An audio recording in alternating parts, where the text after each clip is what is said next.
स्पष्ट खबर न्यूज 24 ओडिशा को स्वागत। मु Rajendra Kumar Mishra. Channel T like एवं सब्सक्राइब करंतु। देखंतु वर्तमान रो संपूर्ण खबर।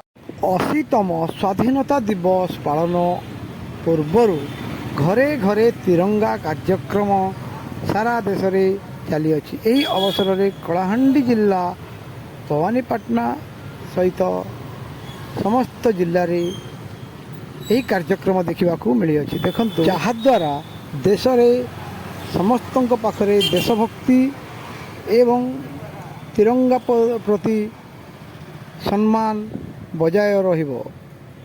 देखंतु विस्तृत रिपोर्ट।